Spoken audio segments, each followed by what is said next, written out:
Lalo na may mga lumalabas na naman na may mga content creators na para gumawa lang ng content, gagawa ng kwento.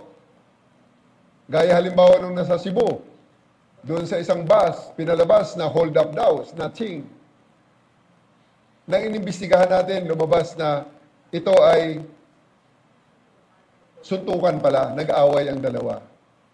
So, na-resolve naman yon at natapos na. At hindi totoo na may mga snatcher pa at hold-upper na sa gitna ng kalsada ng hold-up ng bus at wala tayong nagagawa.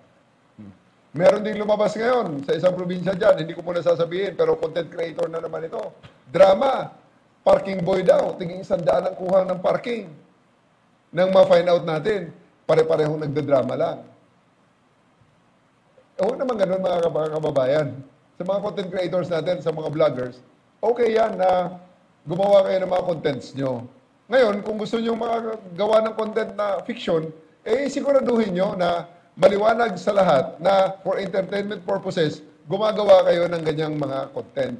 Pero yung gagawa kayo ng content na para bang may disorder sa isang area, isipin mo naman, sigang-siga yung parking boy, tig-100 ang hinihingi at pagkatapos binabantaan at gustong manakit pag hindi siya mabigyan ng 100 na parking fee na wala naman siyang karapatang i-collect dahil public road ang kanilang ginagamit. Yan ay nagbibigay ng masamang impresyon.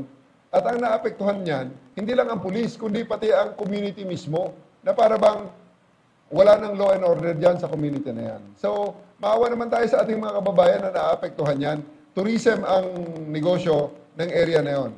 Sila ay pinupuntahan ng mga dayo mula sa iba-ibang lugar dahil maganda ang tanawin. Ngayon, kung ipakita nyo na may mga, sa inyong mga content na hindi naman totoo, na may mga supposedly, may mga siga dyan, na para bang hindi na saklaw ng gobyerno at ng kapulisan, makakasira kayo at ang hanap buhay naman ng mga taong naghahanap buhay dyan ay maapektuhan. Kaya, winawar natin, or pinapag-usapan natin sa ngayon, tigilan nyo na yan, siguraduhin nyo lang na pag gumawa kayo ng sine na fiction, maliwanag sa lahat na ito ay for entertainment purposes at fiction din lang ang inyong ginagawa.